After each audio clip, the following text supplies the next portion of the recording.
नमस्कार गाइस, कैसे हो आप लोग। उम्मीद है कि आप लोग बहुत अच्छे होंगे। गाइस, इंडिया में लोकसभा का कैंपेन शुरू हो चुका है और लोकसभा चुनाव हमारे देश के सबसे बड़ा चुनाव है। एक तरह से लोकतंत्र का त्योहार है। जैसे हमारा होली दिवाली आता है ना, वैसे ये पॉलिटिक्स का त्योहार है। लेकिन मैं क्या देख रहा हूं, जो शायद आप लोग भी ये बात फील कर रहे होंगे कि हमारे देश में इसके लेके कुछ राजनीतिक पार्टी एकदम सुस्त पड़ी हुई है। मैंने देखा कि नरेंद्र मोदी कल जबलपुर में थे, रायपुर के, और आज चंद्रपुर में आ रहे हैं। सोचो, कल छत्तीसगढ़, आज महाराष्ट्र। इतने नरेंद्र मोदी जीतने के बाद, जबकि उनके लगभग उम्मीद है 80% की वो जीतेंगे, लेकिन जो विपक्ष है वो एकदम सुस्त क्यों बैठा है।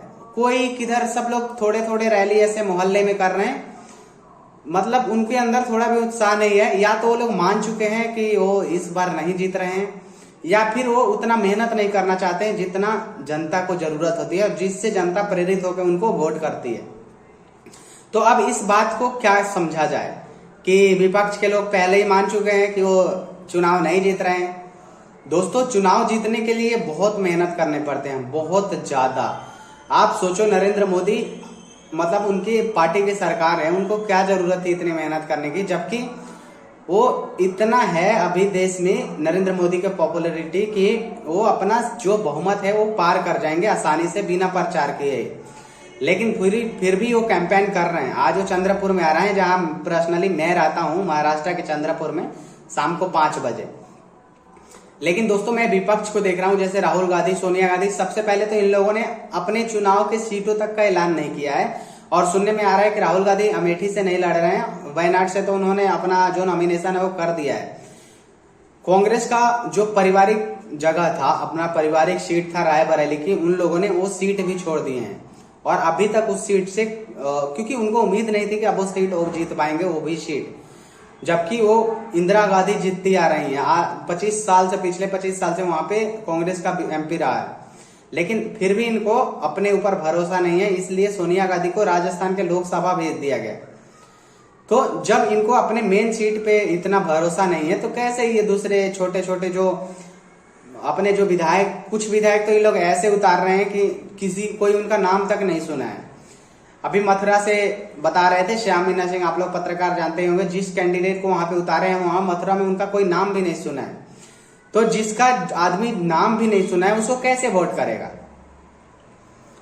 तो सोचो ना, ये लोग कैसे, अभी इनको तो पूरे बहुमत के बराबर सीट भी लड़ने को नहीं मिला है। कांग्रेस 230 सीटों पे लड़ रही है, तो मतलब ये लोग, मेरे को लगता है 50% ऐसे ही हार मान चुके हैं, और जो कुछ भी रैलियां वगैरह छोटे छोटे कर रहे हैं, वो सिर्फ जनता को दिखाने के लिए कर रहे हैं, क्योंकि चुनाव में आया है तो थोड़ा बहुत काम नहीं तो बिल्कुल ही घर बैठ जाएंगे, तो लोग गालियां भी देंगे, जो इनको सपोर्ट करते हैं वही गालियां देंगे। बीजेपी इतनी सीटें उम्मीद है कि जीत जाने के बावजूद, जैसे इनका 280 300 तक तो फिक्स है, लेकिन बीजेपी का लक्ष्य है 400 सीट की। इसके लिए कितने कांग्रेस के नेता को भी वो लोग खुद ले रहे हैं, जो कांग्रेस ये भी बोल रहे हैं कि वॉशिंग मशीन है, बीजेपी के पास एक वॉशिंग मशीन है जो सबको धो के साफ कर देती है। जो दंगा करते हैं, मतलब जो भ्रष्टाचारी होते हैं, उनको वॉशिंग मशीन में साफ कर दिया जाता है। जो भी हो, लेकिन बीजेपी अपने लेवल पे काम तो कर रही है ना, फिर आप लोग क्यों नहीं कर रहे हैं। आप लोगों से बहुत लोग उम्मीद लगा कर बैठे हैं, और बहुत जनता चाह रही है आप लोग बदलाव लाओगे। मैं तो नहीं चाहता स्पेशली, लेकिन मैं उन लोगों के लिए बात करता हूं जो कांग्रेस वगैरह का सपोर्ट करते हैं, तो उनके भी भले की थोड़ी बात होनी चाहिए। कल सुनने में आ रहा है कि रायपुर में एक साथ 1,23,000 लोगों ने बीजेपी की सदस्यता ली, जो पहले कांग्रेस के कार्यकर्ता थे। तो अब सोचो ना गाइस, सीधे सीधे 1 लाख वोट बीजेपी की तरफ से, 1.5 लाख के करीब बीजेपी की तरफ हो गए।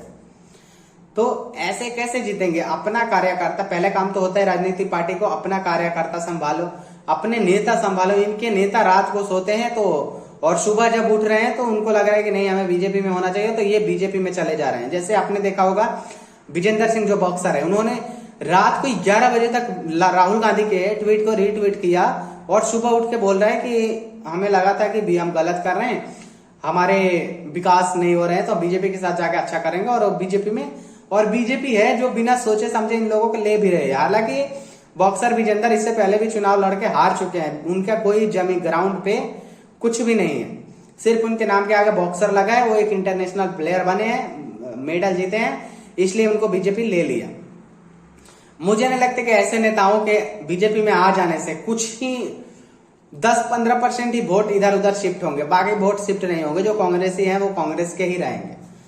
तो आप सोचो ना, आप बीजेपी को अगर वोट देते हो, आप बीजेपी का वो नेता कहीं चला जाता, आप थोड़े जाके दे दोगे कांग्रेस को, आप बीजेपी को देते रहोगे। वैसा ही है। आपने देखा होगा अभी गौरव वल्लभ जो संबित पात्रा से 5 ट्रिलियन के कितने जीरो होते हैं वो पूछे थे, वो भी शामिल हो गए। हालांकि उन्होंने जो कारण बताया वो कारण जेन्युइन था। वो उन्होंने कहा कि सनातन को गाली देने वाले को कांग्रेस में बड़ा पोस्ट मिलता है और ज्यादा प्यार मिलता है, जो कि वो नहीं कर सकते। और ये बात अंदर अंदर बहुत लोग घुट रहे हैं कांग्रेस में कि सनातन को गाली देना कोई नहीं चाहता, लेकिन उनकी मजबूरी है कि वो गाली दे दे के अपने राजनीति की मजबूरी के लिए वहां पे रह रहे हैं। आपने देखा होगा गुजरात के रोहन गुप्ता ने जो बताया वो काफी दुख देने वाला चीजें हैं। कांग्रेस को तो शर्म नहीं आएगी जरा से भी। उनका कहना था कि जब 22 जनवरी के राम मंदिर का उद्घाटन हो रहा था तो सारे लोग सोसाइटी में खुशियां मना रहे थे और हम अपने कमरे में, अपने फ्लैट में अंदर से कुंडी लगा के बंद करके अपने कांग्रेस होने का वो कर रहे थे। मतलब कांग्रेसी में अगर सनातनी हो ना, अगर हिंदू हो, तो आप अपना त्योहार, अपना चीजें सेलिब्रेट भी नहीं कर सकते। और ये चीजें किसी से छुपी नहीं है। तो धीरे धीरे लोग इनसे इसीलिए और ज्यादा कट रहे हैं कि ये लोग सनातन के इतने विरोधी हो चुके हैं कि ये अपना वो नहीं देख पा रहे हैं कि भाई आपके पार्टी में कौन है जो है वो सनातन धर्म का है, तो राम मंदिर का विरोध हमें नहीं करना है। हमें राम मंदिर के चाहने वाले भी हमारे पार्टी में है और राम मंदिर के विरोध करने वाले, तो दोनों को मिला के रखना पड़ेगा। इसलिए बहुत लोग इस चीजों से मतलब ना इरिटेट होकर कांग्रेस छोड़ रहे हैं, क्योंकि कांग्रेस पूरी तरह से मतलब विरोधी बन चुकी है, सनातन विरोधी। और इस बार इसीलिए इनको उम्मीद नहीं है कि ये लोग सनातन के लोग, जब हिंदू वोट ही नहीं देंगे तो इनकी सरकार कैसे बनेगी। तो इसीलिए ये लोग इतने प्रचार में सुस्तापन दिखा रहे हैं, सुस्त लग रहे हैं और ग्राउंड पे ये लोग काम नहीं कर पा रहे हैं। बस इनके नेता दिन भर ट्विटर पे लिखते रहते हैं कि इतनी सीटें आएगी। भाई ट्विटर पे लिख देने से सीटें नहीं आती है। सीट लाने के लिए आपने आरएसएस के लोगों को, आरएसएस के लोग पूरे देश में चुपके काम कर रहे हैं। आरएसएस में लगभग करोड़ों सदस्य हैं, लेकिन कोई नहीं है ट्विटर पे। आपने नहीं देखा होगा, मुश्किल से 5-6 हजार लोग ट्विटर पे होंगे, वो करोड़ों लोग ट्विटर पे नहीं है, वो जमीन पे काम करता है। इसीलिए जब वोट देने लोग जाते हैं ना और जब रिजल्ट आता है तो लोग चौंक जाते हैं कि बीजेपी के सोशल मीडिया पे तो इतना विरोध था, कैसे जीत गए। सोशल मीडिया पे कुछ कांग्रेसी विरोध कर देते हैं तो वो उसका विरोध मत मान लो। जमीन पे आरएसएस के कार्यकर्ता काम करते हैं, बीजेपी के कार्यकर्ता जमीन पे काम करते हैं। आपने देखा होगा कितने न्यूज चैनल ऐसे पोल कर रहे हैं कि राहुल गांधी या मोदी, तो सबको राहुल गांधी को वोट मिल रहा है, क्योंकि राहुल गांधी के जो लोग हैं वो सिर्फ सोशल मीडिया पे अपना टाइम वेस्ट कर रहे हैं, जमीन पे कुछ नहीं कर रहे हैं। आप सोशल मीडिया पे वो वोट दे देने से सरकार नहीं बनती। सरकार तभी बनेगी जब आप वहां पे जाके वोट दोगे बूथ पे और जमीन पे, ग्राउंड पे काम करोगे, जो आरएसएस कर रही है। और देखना फिर 4 जून को वहीं चौंकाने वाले रिजल्ट आएंगे। जो अब की बार 300-400 पार लिखा है वो तो नहीं आएगा, मेरे को नहीं लगता स्पेशली। हाँ, 370 के करीब जरूर आएंगे। और पता है कांग्रेस उसके बाद क्या कहेगी कि देखो 400 इन्होंने बोला था, हमने 370 पे, 380 पे रोक दिया है। वो उसी को अपना अचीवमेंट समझेंगे। तो दोस्तों, ये आप लोग भी कैसे फील करते होंगे, मुझे लगता है कि आप लोग भी ये जरूर फील करते होंगे कि आपके इलाके में जो भी लोकसभा इलेक्शन चल रहे हैं तो उस टाइप के प्रचार नहीं चल रहे हैं जैसे 2019 में चले थे। आपके इलाके में कैसा प्रचार चल रहा है आप कमेंट करके जरूर बताएं। और मेरा वीडियो अच्छा लगे तो शेयर जरूर करें, चैनल को जरूर सब्सक्राइब कर ले। शुक्रिया, धन्यवाद दोस्तों वीडियो देखने के लिए।